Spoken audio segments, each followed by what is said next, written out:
You see, you use the word polygamy. It is not in our language. And Bible, even in the Bible, men who married more than one went to heaven. And those who married even one did not go to heaven. First Kings chapter 1, verse 1 to 4. I say, when King David was old and stricken in years and cannot get heat, his servant suggested to him, my lord, let us sort for a virgin for you.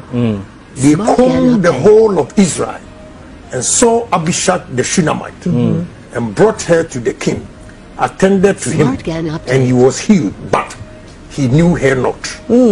Now, I did theology in university. Oh, really? I ask you a question. Why is it that David at that time, when he was sick, had 4 wives, but they asked for a virgin to give him heat? Why didn't the old women give him heat? So what's your definition of polygamy here? If you can't afford, you can't afford. Case closed. That's it. But I can tell you that you don't need to marry 2, because the problems, it's not easy.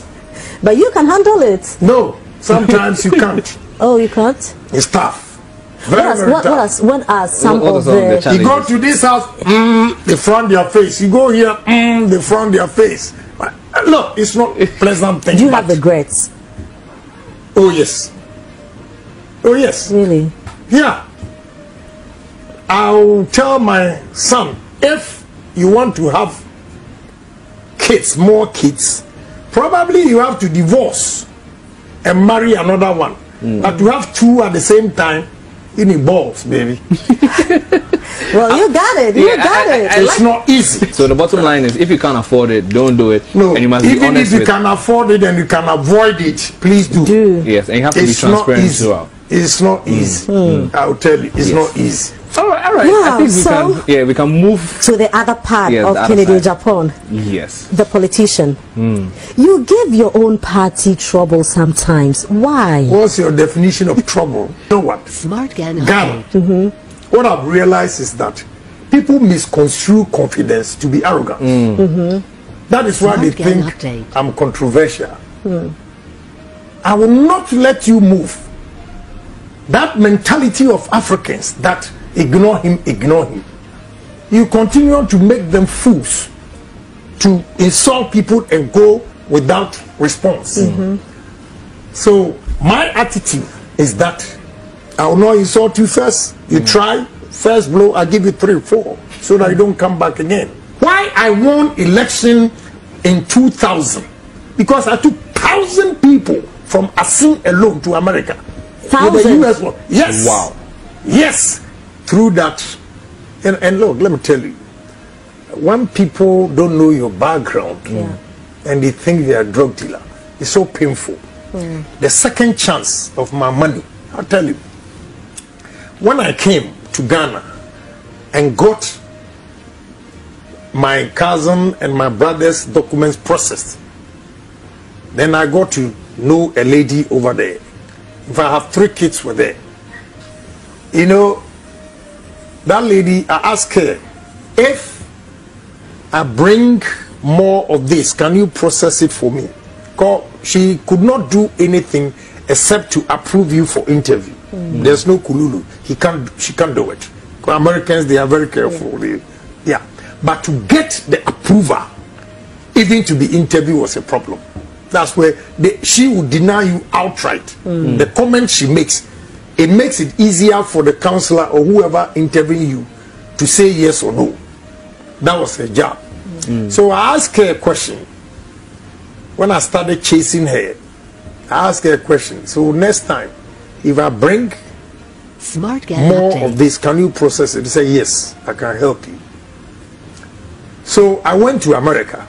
That time, my boss was here. I was working with another boss, lawyer Fufie. I went there and told him, lawyer, I have connection in Ghana. So let's buy this.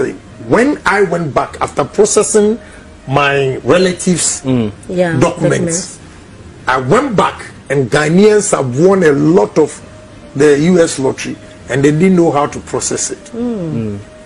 So I told my boss, look, I have a connection, so let's do this.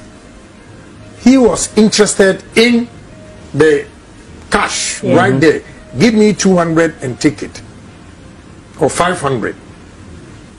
So he will take 500, give whoever won 200, but I will buy it.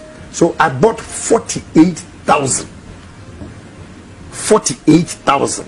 That's about 96 applications, and brought it to Ghana. That is another cocaine. Yeah. You know, that time. Now you know how to make money. Yeah, that time I was charging $5,000 each. 95. Wow. Yes. Wait, is that how come you made your first $1 million? Yes, I'm coming to that. Yes. Sometimes in life you have to take risk. Yeah. I took the risk, and in 1996, September 30th, that was the last day of the US lottery. They process it, then they will go home, come back, say from February, March to start until September. So after that program, I checked my account, what I've saved. I had $1,145,000 in my account. How did you feel? How did you feel? You know, I feel so good. I called my friends that helped me, and I was staying at Redco, the bungalow number A5, and I had always said to myself that I'm going to be a millionaire at the age of 40. I didn't know how I was going to make it, but I was working. Smart guy. And at age 36, September 30th, 1996, my account at Agreg Bank City House was $1,145,000. Wow. Even today, it's still very good money. Of course. Even today, it's very good money. Maybe so that, and my policy is that I'm against abortion. Okay. And I've said to myself, which will not happen because I don't drink that much. Even if I get drunk and have sex with a prostitute, and the prostitute comes back to tell me she's pregnant, I will accept it. Wow, that's noble. Because you never know who will help you one day. I have this philosophy because my father was a bad boy, a very good footballer. Okay. He plays soccer. All my brothers are good except me. Me, I'm not. They can play soccer very well. Very handsome man. He can do other things. Very handsome man. And he got 3 friends pregnant. 3 friends pregnant. That's so not cool. In the village. So my grandfather, who was the chief, was against my father. So when I was born, and because he's the chief, what he says is final. He called my uncles and told them that they should try and take me out of my mother and put me in the latrine, meaning kill me. But the Bible says the stone that was rejected shall be the cornerstone. Became the cornerstone of the house or the building. Yeah. All those who were in the meeting, I took their children to America.